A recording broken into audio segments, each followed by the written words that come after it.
Online gaming और जुए की लत में लालगंज के कई युवा अपने जमीन और घर बार तक बेच रहे हैं। पहले तो जुए के खेल में ट्रैप किए जाते हैं और उसके बाद वसूले के नाम पर उनकी जमीनें तक उनसे लिखवा ली जाती हैं। गोली बंदूक के दम पर जुए में हारने वाले को पता भी नहीं चलता कि वह हारा नहीं है, बल्कि उसे हरवाया गया है। उसको जीत की उम्मीद दे देकर जुआ खिलवाया गया है और अब की जीत जाएंगे, सारा पैसा निकल जाएगा, इस उम्मीद में वह अपनी और अपने पुश्तों की कमाई दांव पर लगाता चला गया है। अंजाम यही होता है कि फिर अंत में या तो पैसे दो या फिर अपना शहर छोड़कर भाग जाओ। उसके बाद वही होता है जो बीती रात लालगंज नगर क्षेत्र के वार्ड संख्या 9 में हुआ। घर पर गुंडे, धमकी, हवाई फायरिंग से दहशत का माहौल। नमस्कार, मैं प्रकाश चंद्रा और आप देखना शुरू कर चुके हैं प्रकाशवाणी। लालगंज नगर थाना क्षेत्र के मैदाटोली गांव में अज्ञात अपराधियों के द्वारा 2 से 3 राउंड फायरिंग किए जाने से इलाके में दहशत का माहौल है। हालांकि गोली किसे लक्ष्य कर चलाया गया और किसने फायरिंग की, यह फिलहाल पुलिसिया जांच का विषय बना हुआ है।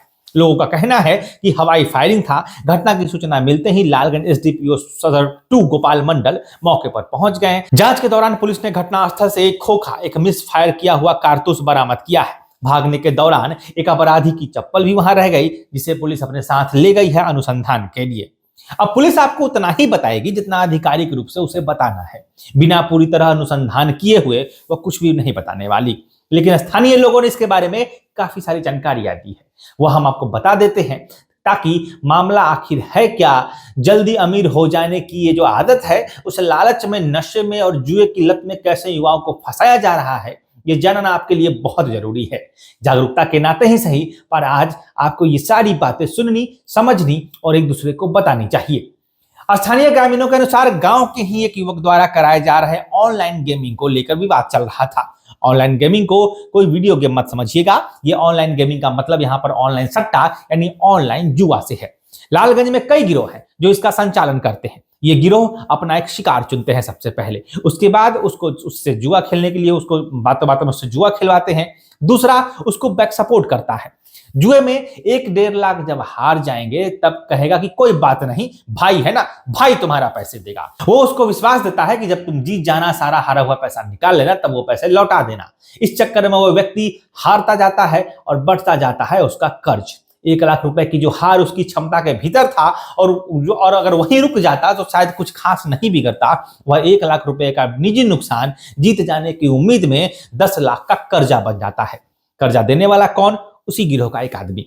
समय के साथ कर्जा चुकाने का दबाव, दबाव के साथ जो कहा वो करने का भी दबाव, क्योंकि ये बातें लड़के अपने घरों में तो बताते नहीं है परिवार से। फिर पैसे खाए हैं तो वो देना भी पड़ेगा, उसको चुकाना भी पड़ेगा, जो कहेगा वही कर देते हैं। उस लड़के को अपराध के दलदल में झोंकता है और फिर वही होता है कि उसे कहीं हथियार पहुंचाना पड़ता है, कहीं ड्रग्स पहुंचाना पड़ता है, कहीं स्मैक पहुंचाना पड़ता है और जो मुनाफा होता है वो गिरोह रखता है, बच्चा अपराधी बनता है। इस केस में इसी केस में देख लीजिए कि उसी मोहल्ले के लड़के पर 8 से 10 लाख रुपए का कर्जा था, ऐसा लोग बताते हैं।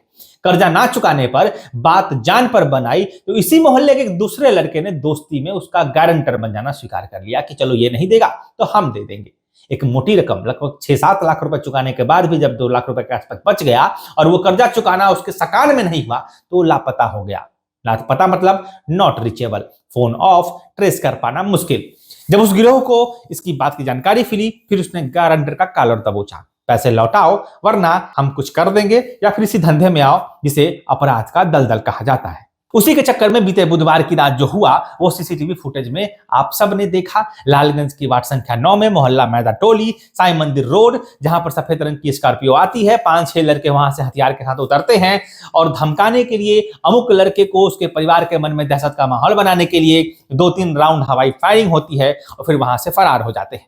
ये दोबारा नहीं होगा इसकी कोई गारंटी नहीं है। रास्ता एक ही है कि अपने बच्चों से बात कीजिए। अगर वो किसी ऐसे चुंगल में फंसे हुए हैं तो उनकी मदद कीजिए, उनसे पूछिए, उनकी काउंसलिंग कीजिए, इससे पहले कि वो अपराधी बन जाए ना चाहते हुए भी। अगर आप युवा हैं, अगर आप यूथ हैं तो एक बात आप अच्छे से समझ लीजिए कि पैसे कमाने का कोई शॉर्टकट नहीं होता है। कदम टिकाकर बढ़ाना ही जरूरी है, तभी दूर तक जाइएगा। भागने के चक्कर में गिरने का खतरा हमेशा रहता है।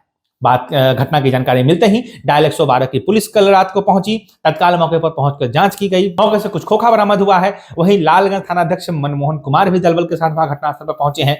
बरामद खोखे को जब्त कर लिया गया है। फिलहाल पुलिस इस मामले की गंभीरता से जांच कर रही है तथा फायरिंग में शामिल अपराधियों की पहचान एवं गिरफ्तारी के प्रयास किए जा रहे हैं। हमने किसी का नाम नहीं बताया है क्योंकि आधिकारिक रूप से अभी तक किसी का नाम नहीं खोला गया है, न सामने आया है। मोहल्ले वाले बता रहे हैं, लेकिन इस ऐसे मसलों में केवल उनके कहने पर नाम सार्वजनिक करना ठीक नहीं है। फिलहाल मैं प्रकाश चंद्रा, आप देख रहे थे प्रकाशवाणी को। इस पूरे मामले पर आपको कुछ कहना है तो हमें कमेंट में बता सकते हैं। खबर अच्छी लगी हो तो चैनल को सब्सक्राइब जरूर कीजिएगा। ये वीडियो अगर आप फेसबुक पर देख रहे हैं तो पेज को फॉलो कर दीजिएगा। हम कम कंटेंट बनाते हैं, लेकिन ऐसा ही कंटेंट जाके आप जागरूक रहे आपके सामने लेकर आते हैं। तो please like, comment and follow, subscribe our channel.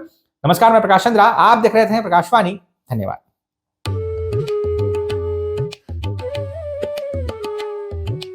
खबर और खाना दोनों शुद्ध होना चाहिए ताकि पचने में दिक्कत ना हो और भरोसा भी बना रहे। अमरपाली मसाले देते हैं आपको शुद्धता की गारंटी। लजीज थाली बनाएं अमरपाली, एक बार जरूर ट्राई कीजिए।